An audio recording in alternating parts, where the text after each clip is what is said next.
Hello, everybody. Today we had one of our speakers who couldn't attend. So today we're going to have Esther taking over, giving us a business analyst case study. So we're still going to have some information going on today. All right, to get started off into these slides. Hello, my name is Seamus Banzavicius, and I'm the Vice President of Membership for the Tampa Bay, Florida IBA chapter, certified Scrum product owner with over 3 years as a business analyst, experience in e-com, AI automation, and coaching. For those of you who are new to the IBA, the International Institute of Business Analysis is the global governing body for business analysts. With about 30,000 members, 120 chapters worldwide, and 7 certifications, we are excited about making the world better, one business, project, and life at a time. Now, what are the benefits of joining the IBA? You get to receive training from chapters around the world, free access to 11,000 excellent books, including the IBA's business analysis body of knowledge, webinars, and more, with network opportunities and a wide variety of formats and discounts on certifications.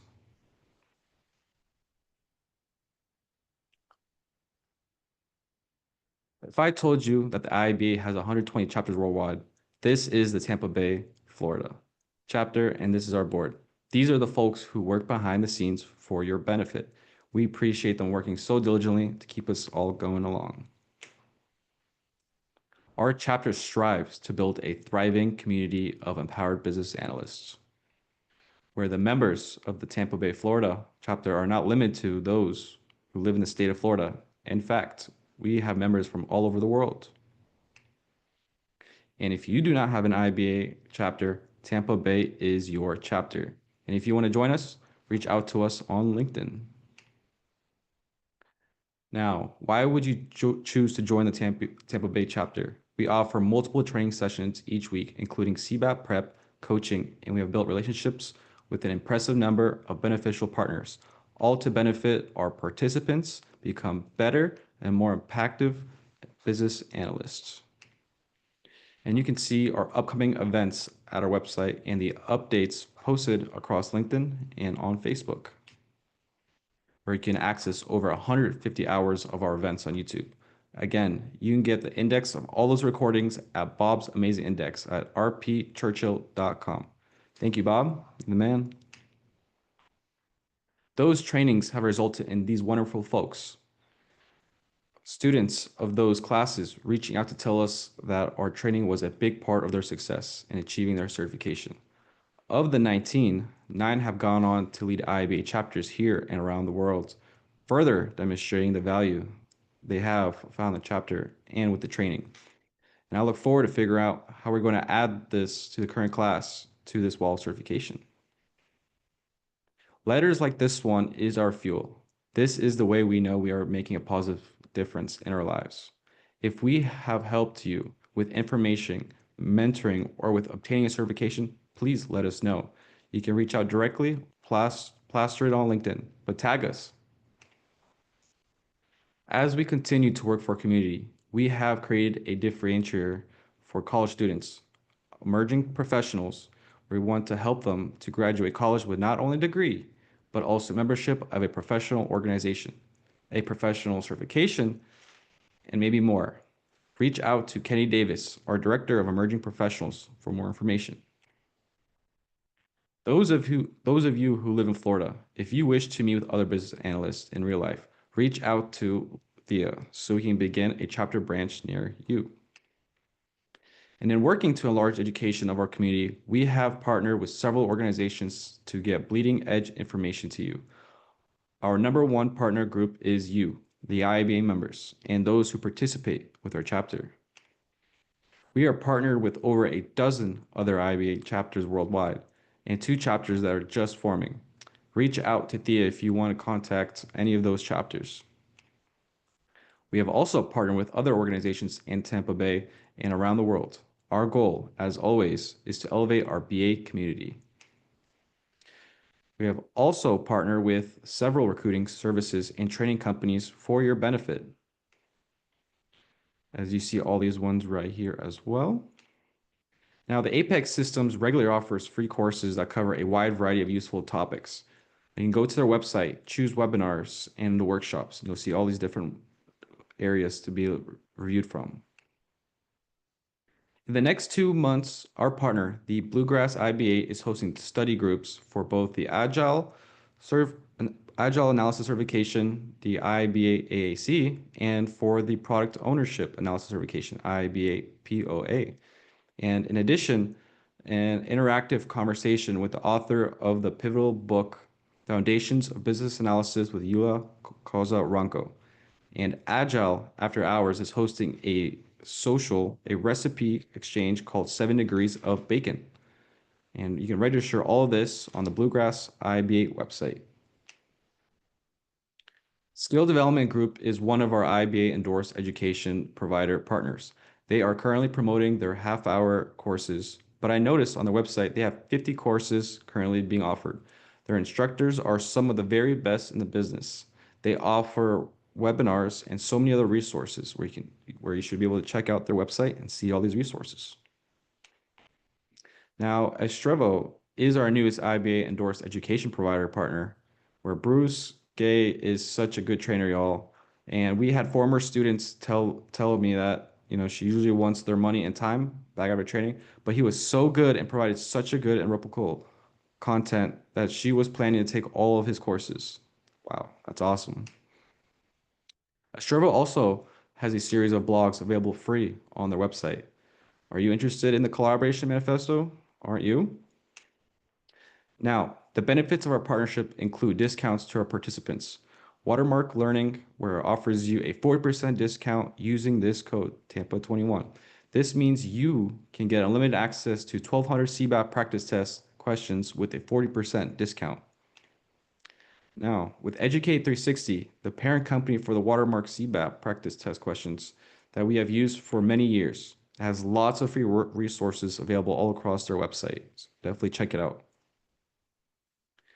Adaptive the US offers a 20% discount to Tampa Bay participants on all lab classes and on demanded courses, excluding the IBA exam voucher. Adaptive does have an impressive guarantee. If you take the certification course and don't pass, they will pay for you to retake it. That is standing behind their training. Now, Adaptive US specializations in only business analysis. They also have a huge bank of BA articles that you can pursue. Here is the IBA news that you need to know. Those of you working to earn your ECBA, the entry certification of business analysis, it will get a bit harder on July 22nd. If you can take it prior to that date, it would be smart. Now, addressing the elephant in the room. We know there are jobs out there and we know where talent is. Reach out to Thea and we will play matchmaker to get qualified individuals to your desk. To do something tangible to help our community find the jobs, Thea created an online group where she posts dozens of jobs here daily. From her network of 16,000 connections, as well as emails, you are invited to add your jobs as well or pursue as you wish. On LinkedIn, we have a new feature where you can see for future jobs where recruiters are hiring. It was a cool little feature to add. We want to add into the little slide. And as we go into discussion, we'll get back to it. I see Heath came in here, but we'll get right back to you in a second, Heath. And just to give on for the next parts of the presentation, we will have Joelle come present next week, where we're talking about leveraging risk management practices and competencies to enhance business analysis and project incomes.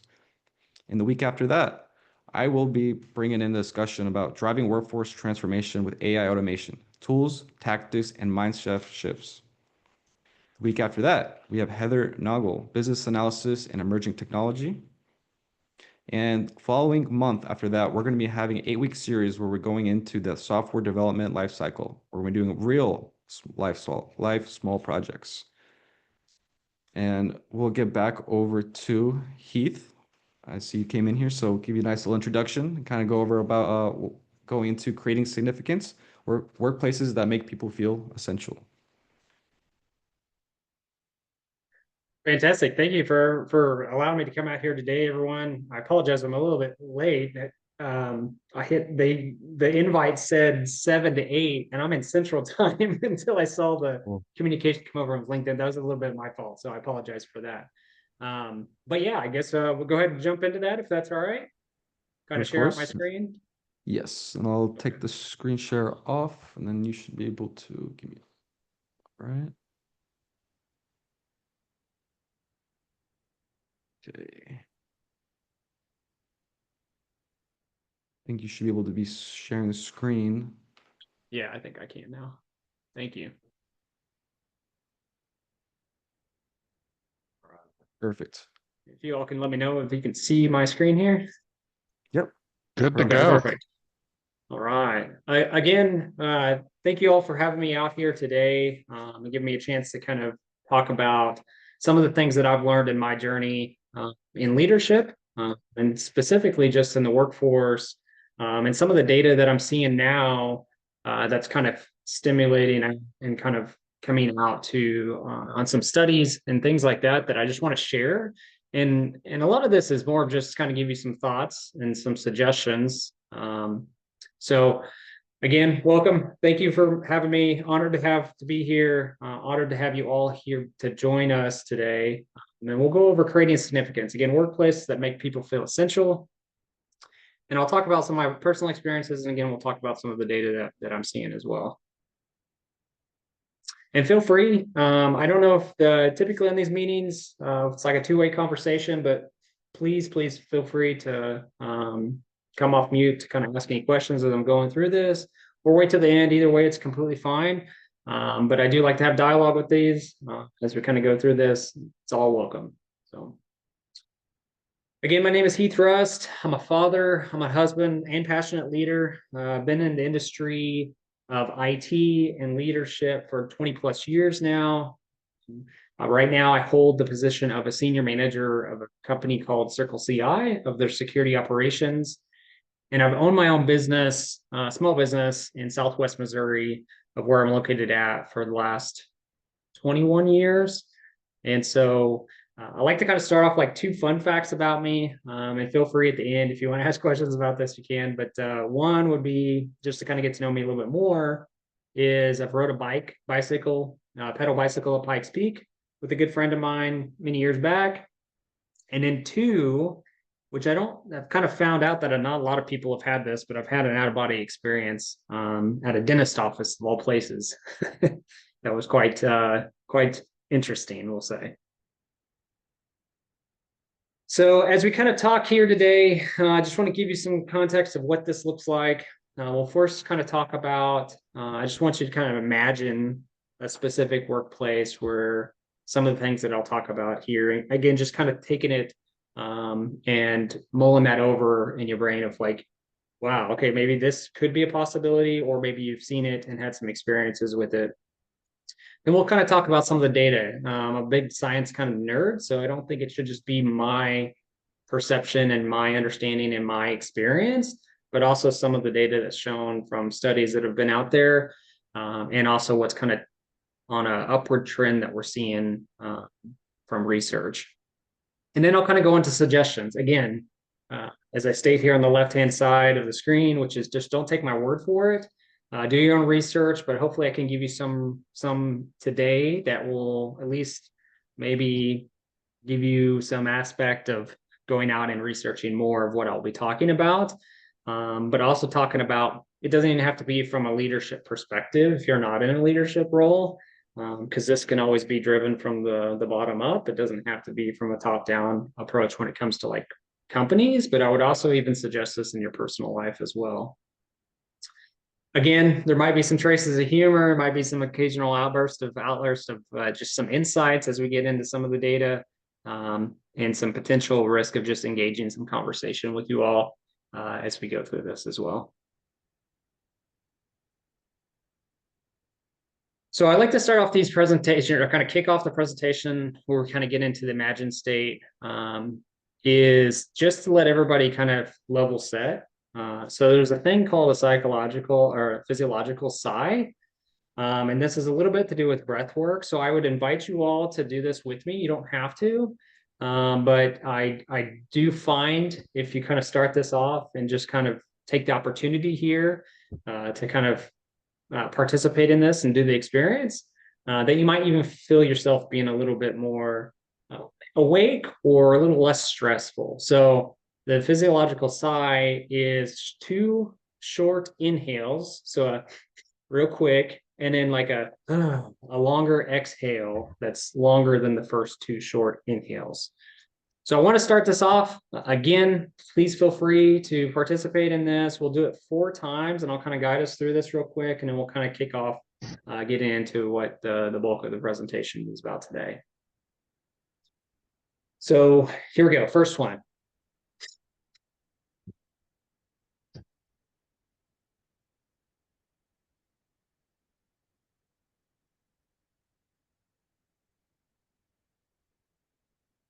Just kind of let that breath melt away there at that last one. And then feel free, if you close your eyes, go ahead and open them. And hopefully you kind of get a sense of kind of just a sense of calmness. This also shows the data actually can help kind of energize you a little bit. Or when you're in the sense of just like a stressful moment, this can help bring that stressful moment, that stressful moment of stress that you're feeling down a little bit. Maybe not take it away, but definitely put you to where I've been in situations where I kind of seeing red. This has helped me kind of like, okay, I just need to take a breath, and I'll utilize this technique. So, all right, we'll kind of jump into the presentation here. This part is just kind of imagining things. So I'll kind of go through some scenarios. And again, I just want you to kind of think about it. Just think about how it's a workplace, either A, you've been part of, or what could be part of. So the first one, let's think of a workplace that just lifts everyone up. Everyone feels like they matter. Everyone feels like they have a voice. Everyone feels like they're seen, and they just matter within the organization. And so I show this video here specifically because what better feeling of like a team coming together as one cohesive unit. If it's you being lifted up, or even better, being the person that's lifting up someone else, can have a pretty significant, going back to significant workplace, can have a significant aspects to your relationships and also to the people you're working around. So next, let's imagine a workplace where employees feel so valued that they are more motivated, they're productive, and they're committed to staying with you. And what I mean by staying with you is part of a company. I've had the experiences with leading the teams over the last 15 years that I can honestly state, and I've kind of allowed myself to kind of go back and look at what percentages of this are, which you'll see some of the data as we get into this. But today, my retention rate of people that stay and are staying with part of my team or staying with the company that I'm part of is about 85 to 90%. And some of you may be like, oh, that seems pretty good. Some of you may be like, I've never seen that from any workplace I've been part of. And so again, what we'll kind of get into of what the suggestions that towards the later part of this, I've really kind of found that some of the things that I'm suggesting here, that I don't know what data shows, is you can have this kind of a workplace. So, and some of that, I would say 15 to 10% of my time in leadership, as we've had some reduction of forces that are kind of unforeseen things, or some people will classify as rifts, and we've had some internal mobility. So maybe not necessarily leaving the company, but finding another place in the company that they're part of, that I'm a leadership in, that allows them to kind of maybe change direction in their career. So another scenario I want you to kind of imagine is a workplace that shifts from isolation to connection and purpose, right? Instead of someone just feeling like you're on his own island, no one's connecting with you, no one feels like they matter, specifically being seen, heard, or valued. And I can honestly say mattering, which we'll get into, and this is what the bulk of this presentation is about, is really kind of at the heart of everything that we do. And one thing I want you to kind of think about here is just trying to recall a moment when you have truly felt like you mattered. That's personally or professionally, how profound that may have felt to you. If that's a friend like calling you out, saying, hey, you were there for me, I appreciate it. sometimes this can be a very emotional moment, or if it's a team member just applauding you for having their back, right? Really kind of making sure that the people that are around you, either you're leading or you're being part of, really understand from a perspective of that you're there to really kind of invest into them. So kind of, I mean, just kind of think about that and kind of imagine that perspective of really just feeling connected in purpose and having what we classify as mattering, which we'll get into here there just a little bit.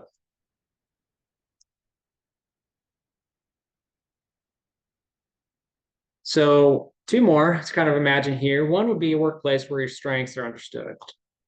You know, really kind of aligning to what you feel like that only thing that something that gives you purpose, but also has a meaningful drive of your contributions and can help actively kind of shape the direction of you and leverage from a perspective of um, making you want to come to work every single day. It's kind of similar to a sport. So the analogy that I give is almost like football. So you kind of saw this video a little bit. You're not going to have a punter go become the quarterback, right? Because it's just not what their strengths are. Their strengths are maybe in their legs where they're a punter, and that's what their role on the team is. Now, if they fail, that may make the whole rest of the team fail, right? Because it may come down to a last punt, or sorry, a last field goal, and you know, if they're not upholding what their role is there, that may lose the whole game, and then the whole team loses the game. So everybody has contributions, but really kind of thinking towards more the strengths of what people bring and the passion that they have behind it can really significantly increase not only from a sense of well-being, but also motivating in the producing from a business perspective or from a team side can really be escalated pretty significantly. And then lastly here, kind of imagine a team meeting where everybody contributes. I know in my time in leadership, I've been in some meetings to where just you hear crickets, people asking questions, no one wants to respond. And it could be a big meeting, it could be a smaller meeting. And what I've found, and this one really kind of hits home for me, is if anybody here was kind of a fly on the wall on the meetings that I'm running or I'm at least part of, you would find that sometimes we have to really kind of cut people short because we're running out of time because there's so much dialogue and so much engagement that it makes the meetings pretty substantial. And what I mean by that is I've had other leaders come into our meetings, our team meetings that I lead, and come up to me after the fact. And I'm not trying to pat myself on the back here. I just want to give you some context around that. Is how are you getting everybody to engage in the conversations? Because my team meetings, this is them talking, my team meetings just feels like it's what I was talking about there, where no one's really paying attention, no one's really contributing.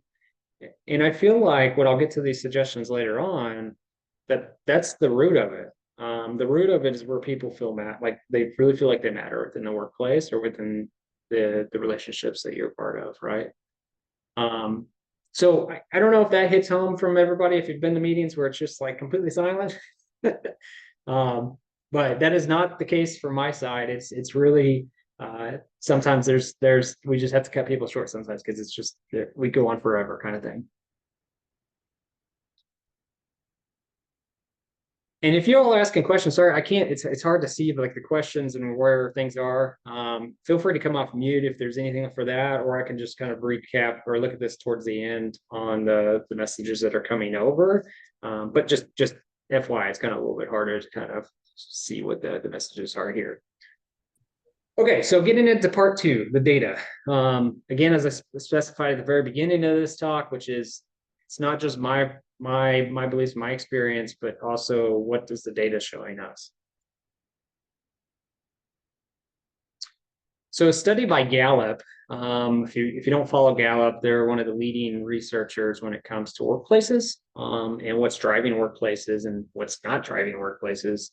And so this one was in the 2024 report that they came out with, which is over 200,000 applicants with over 200 industries for very, very large studies that they do around the world.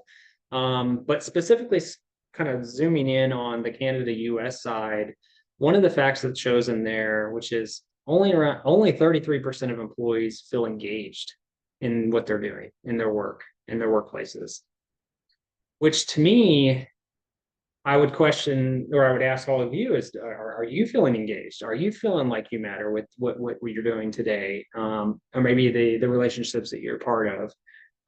And this is pretty staggering to me. This run like 33% is that would make me. I mean, this makes me question of like, what are we doing as leaders or in companies that is maybe causing this, or what's fallen to make this so low? Because this is pretty significant. This has actually dropped quite a few percentages over just the last couple of years, and it doesn't seem to be going up. So whatever we're doing as leaders, which I would invite people to kind of get into we'll get into the suggestions here, that like I was stating with the meetings that I'm part of, that this is hard for me to believe, but this is the data that is shown out there.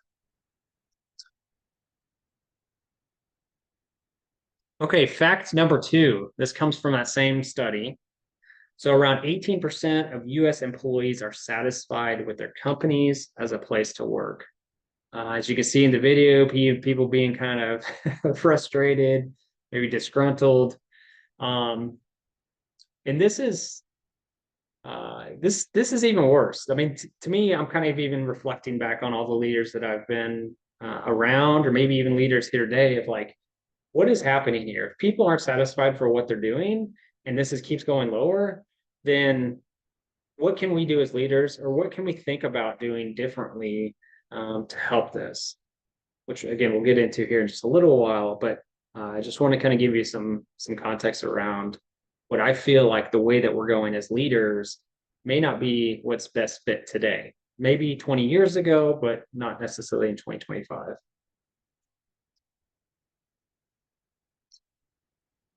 So fact number 3, around 38% of employees feel cared for at work. So I would also ask the question out to the audience here, and you can maybe just kind of self-reflect on this, is do you all feel cared for at work? And what I mean by feeling cared for at work is being seen, being valued, your employees coming up and saying that they appreciate for what you do, and this is what they feel like that you bring a value to whatever it might be.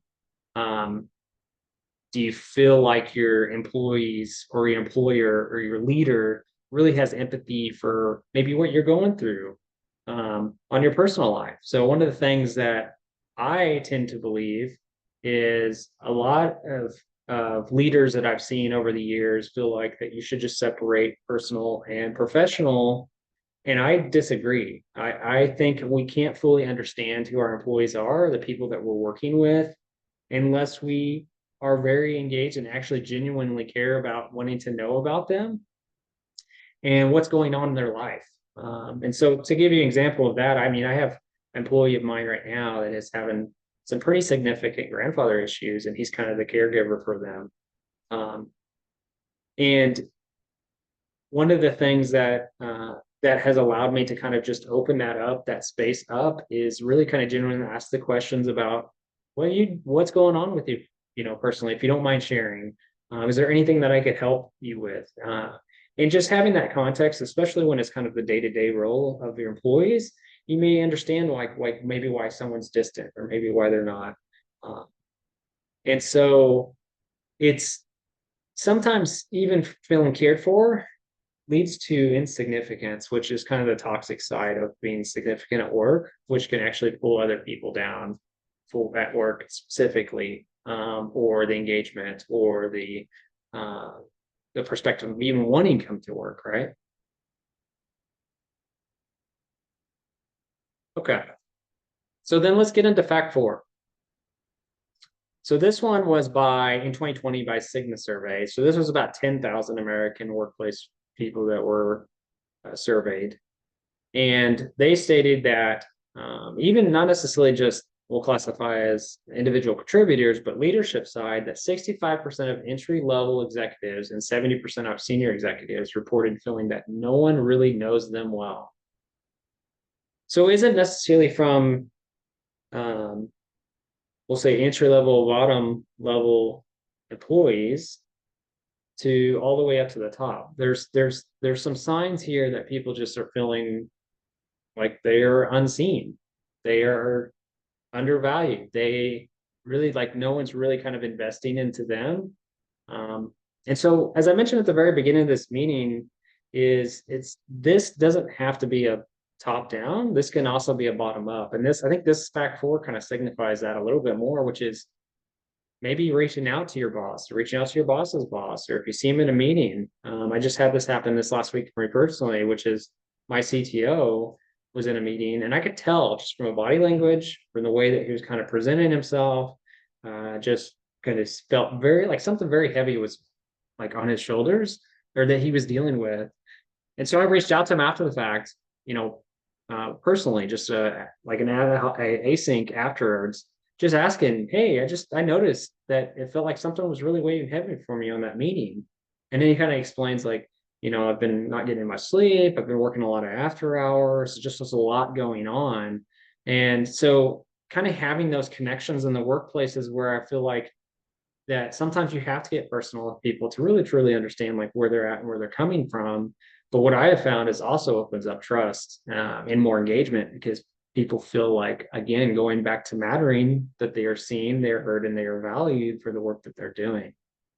So, I just preach it. It's not necessarily top down. It can be a lateral, left and right. It can be a down to up to down. So, and so what happens is I kind of stated in the last slide is things can be anti-mattering within the environment. So when you're feeling non-insignificant, you're feeling invisible and valued, is that can spread throughout the organization if people in different departments or certain people in the organization are starting to feel that way, and it kind of drags for lack of a better word, kind of life out of the rest of the org sometimes, and kind of cause a cancer through it. So there's a lot of data here that kind of shows like there's something that we're doing as leaders and organizations that we might want to think about some different ways about contributing to our employees, engaging with our employees, or with the relationships that we have personally.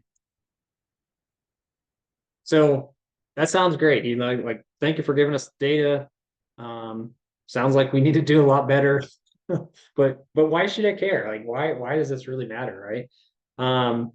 So again, I go back to the message I've stated earlier is I'm sure everybody's had the experience of just feeling unseen, unheard, and undervalued for the people that they're around or the employment that they have or the teams that they're part of, and how much that can make you disengage and just kind of step back and just really be kind of punching the clock in and out and no more, right? And so, and sooner or later, it's going to get to the point where I've personally seen in my own career, which is you just stop giving a crap, right? You just really kind of just don't want to come to work. And that's no good for anybody. It's not good for yourself and it's not good for the employment or employee and all that stuff. So, as you'll see kind of here in the next couple slides, spending time to create space where people really do feel engaged, really do feel valued, and really do feel like they matter can have a very, without being cliche, significance on the workplace, right? So as I just stated here, mattering itself is a basic human need. So Zach Mercurio, which is another leader I would suggest that you might look into, is one of the leading researchers in the field of positive psychology, but he's really pushing the terminology which is called mattering, and he even talks about how mattering is this basic human need, which I also agree with, because he talks about even children that are first born are reaching out for something larger than themselves, and they want to feel like they do matter in the world, right? And so it's a heavy factor for not only for mental, emotional, and also well-being, and not even just from like I'm trying to get more out of people within the company I may be running or I'm part of. It's really kind of how can we help ourselves overall, which those symptoms turn out to be more motivation, more engagement, or drive to get things completed, et cetera, et cetera. So again, why should I care? Organizations with highly engaged employees see differences in all these different areas, right? As I talked about earlier, lower turnover, lower absentee. Those specifically are ones that like lower turnovers. As I was stating, 85 to 90% of employees that I've had the privilege to be a leader for um, is pretty significantly high. As you just saw, like even just people that are engaged um, is is very low. And so they say about 70 to 75% of employees that leave, they leave specifically because of their leadership or their management. So if you care about all this stuff, like these stats here, higher productivity, higher profitability, lower absenteeism, lower turnover, and also just for yourselves, well-being being higher, thriving in life, thriving as an employee, all of that stuff just before with the data to me is a bat signal. It's a bat signal for anybody here that's a leader. That's a bat signal for anybody else that I've given this presentation out to that's a leader. Or even, I mean, again, a leader doesn't have to be management. It could be just a leader on a team, a leader within a family, just thinking about how we kind of show up and how we lead and how we manage people. So suggestions. So these, again, based on my own practice, my own experiences, along with some of the studies that you've seen and what I've kind of been researching over the years, ways to really kind of help the workplaces and the people that are around me to really feel that sense of mattering. These are some suggestions I would have.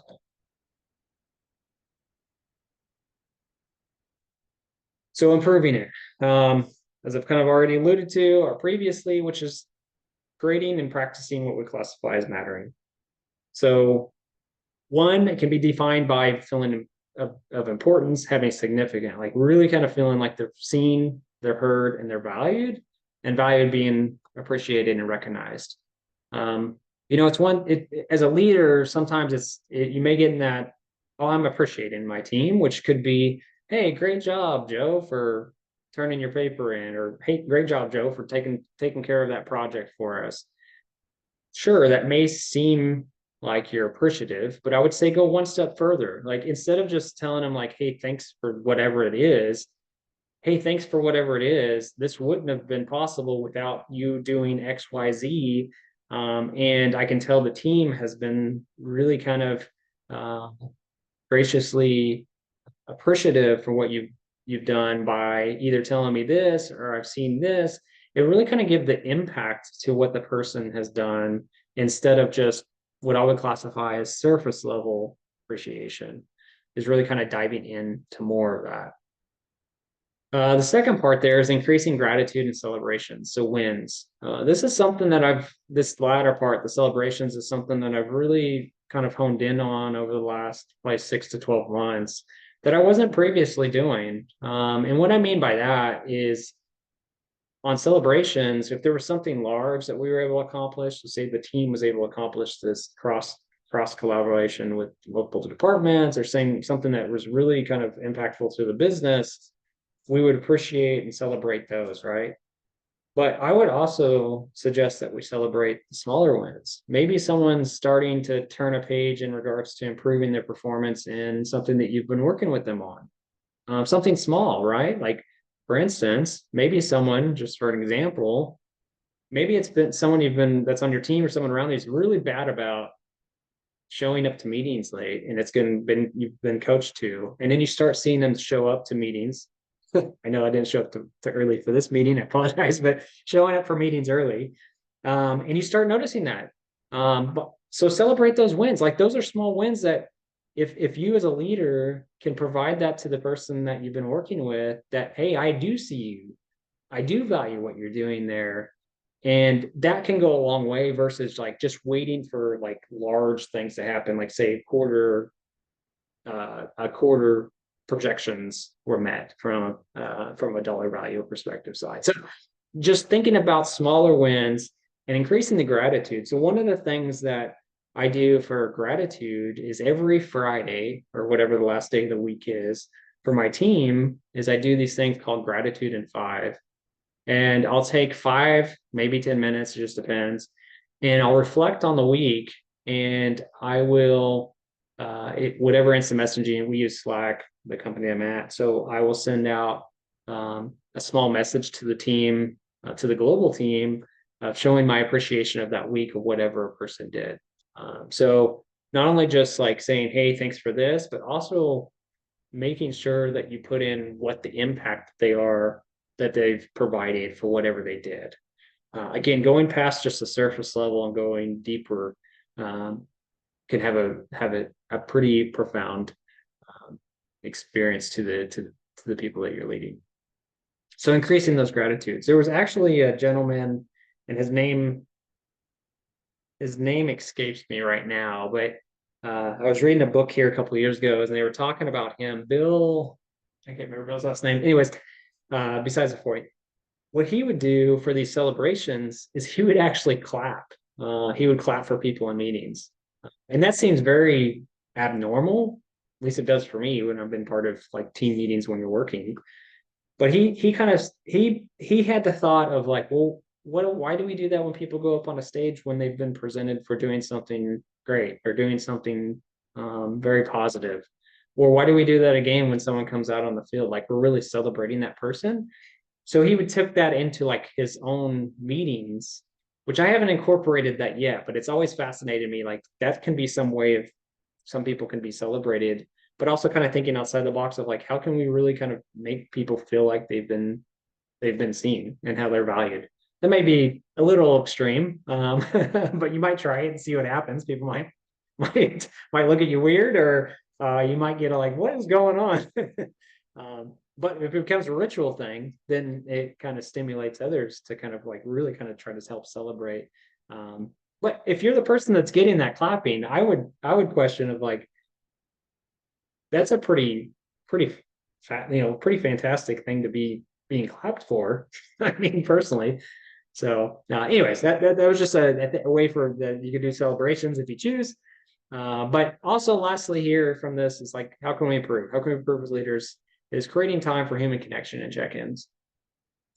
And so this specifically is asking how people are doing. Like not only just like, hey, where have you improved, or what have you gotten done in the work this week, or what blockers have you had, but really kind of understanding where people are in their own lives, which goes back to my talk earlier, which is personally and professionally, understanding what are they striving for, what their passions are, what maybe they're dealing with at the time. Because if someone's got like my story earlier, if you have someone that's really got some really heavy personal stuff going on, they may not be the best person to give a pretty substantial lead on a project that is really going to have them there, very engaged and very present uh, for the next couple weeks, because if they're dealing with something of like they may have to step out for a while, they have to take a couple days off. So it just gives you another indicator of leading a team. And then the check-ins is also really not necessarily just like a, hey, we have one-on-ones. I have one-on-ones with my leader. I have one-on-ones with team members. Is what I would almost classify as micro check-ins is just kind of, if you're seeing someone that's in a meeting, like I was talking about earlier with my CTO, is just get a pulse check on somebody. Just, I see that there's, you looked a little different today. Not necessarily a bad thing. It's just, is everything going all right? Is everything anything I can help with? And just doing some micro check-ins with that, the things that you're observing. Um, you'll see that people start to really build a relationship and a rapport with you that can go a long way when it comes to, again, going back to the mattering deal, not kind of pressuring that, but really kind of making your well-being in work and wanting to come to work a lot higher. Okay, so some other aspects of how can we improve. So you probably heard me talk about Zach Mercurio just a little bit ago, and he has a saying, "If it wasn't for you," that's like one way that you can really show significance to somebody is, if it wasn't for you, X, Y, Z. So if it wasn't for you, we wouldn't have been able to get get done with the timeline of the productions we have, because you were the only one that took the initiative to do whatever that may have been. And it wouldn't have been possibly because the experience that you bring, but also the tenacity or the resilience that you have as a person really kind of shines in this realm, right? So if it wasn't for you, those are kind of like the 5 words that you can use when you're working with somebody or, talking with somebody, that can really kind of make them like kind of perk up a little bit of, oh, wow. I mean, just think about that. If someone tells you if it wasn't for you, something wasn't going to be possible, that would make you feel pretty proud, right? So that's one way that can help with this mattering aspect in a workplace. And then on the one-on-one notes on the header, one of the things that I'll do is I'll put, don't forget to ask about, and I'll just put that on my header of my one-on-one notes. If that's either, if I'm having a scratch pad or if it's, on my computer. But what that is just a trigger indicator for me to say, okay, from our last meeting, maybe there was something that they talked about, that I want to bring up again, because it's not only just like you're just saying you're asking questions to hear someone else talk and not really kind of consuming that. This really gives a team or a team member or anybody that you have a relationship with, it makes them feel like that you're actually listening to them. Oh, you actually cared of what I talked about previously, right? Or you actually heard what I talked about previously. So that's what I'll do is don't forget to ask about. I picked that up specifically from old gas stations when it was used to be full service, which I don't know if there's too many of those around anymore, but full service where they pump the gas. Well, what they used to do is they would actually put the name of the driver, the people that were pumping gas, they put the name of the driver in the gas door area compartment. And so when they'd open back up, it'd have the person's name, and then they could be like, "Oh, hey Helen, it's good to see you again," or "Hey Steve." So they would actually, those little things like that just have a significant play when it comes to like stacking up on having a better relationship, a better camaraderie, just in general, better well-being. And leading with empathy. I know we're kind of getting up on time here, but leading with empathy. So really kind of focusing on EQ as a leader. I think that's kind of underrated. And I would really kind of stress people to really kind of look at ways to increase their EQ, which is not necessarily just having sympathy, but having empathy, which is putting yourself in their shoes, or also understanding your own emotions, right? Like we did the sigh at the very beginning of this is sometimes when I'm in meetings, maybe it's going a way that it's really kind of triggering me. And so I can utilize that, but I'm also identifying my own emotions themselves, which helps regulate that conversation to where I'm just not regretting something I do later, right? Okay, and so one of the models that could be used here is the SBGI. We can get this. So again, kind of going back to the feedback statement I mentioned earlier too, it's like, if we think about this, Casey, great job on the project, keep up the good work. That might hit home for somebody or something you've heard from people about that. But I would say go a step further from this, which is where the CBGI model comes in. I'm not going to go say all of this, but you can see here the situation, the behavior, the gift, and the impact is. So as you can see there, Casey, I wanted to take a moment to recognize, blah, blah, blah. You can look at the generic statement I have up above, but then also looking at like putting in this SBGI model really does make people feel like, wow, you're really paying attention to what I'm doing. And it makes me feel proud, like not only to be here, but also to be part of this team, this organization, this relationship. So situation, behavior, gift, impact.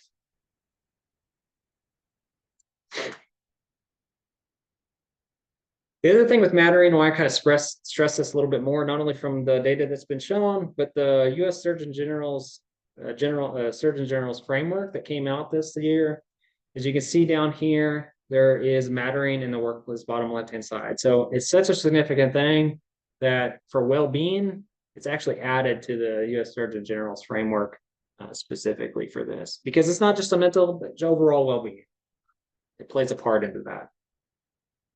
The other side is a mattering will, which is mattering is not only adding the value, which you can see going to the right, but it's also feeling the value, right? Which you can see on the left-hand side. which I would stress that it's not necessarily just you always giving it, but also if we can work together and this gets more out, then you can feel it kind of both ways, right? It's not always like what you're getting, but also what you're giving out. So think about that. And again, these are just some frameworks that I would point you to later on to kind of look at. But and I can share these out later too from you all. I've got some handouts and stuff that I can share out later too. That can help with all this. So if we have time, I would love to show this video, but I know we're right at the top of the hour. So I would ask, is this okay if we take, I think it's only about a 7-minute video. It's not very long, 5-minute video, but this really kind of hammers in, I believe, of why I feel like we need to have more human connection with the relationships that we have, or the workplaces that we lead in. So is it okay if we show this video, or? I hate to do it to you, Heath, but we have another meeting You like do? at Okay. 8 o'clock Okay. right after this. I Sorry, gotcha. man. Okay. But we will That's fine. post this We link. can share this out later, but I would just ask that I would stress to the audience of really kind of taking looking at this video, which is Experience Awesome, and the power of that, which is also the power of the mattering aspect of that. Heath, actually in LinkedIn, if you can send me the link to this, I'll put Yeah. it out in the recording. Okay, perfect. All right. Well, just the resources again. I can get this. This is all from what I referenced from the data, personal reference, and things like that. What I just talked about, and then lastly, just to kind of end things here. This is where you can find me on LinkedIn, HeathRust. If you just search for HeathRust, you can find me there.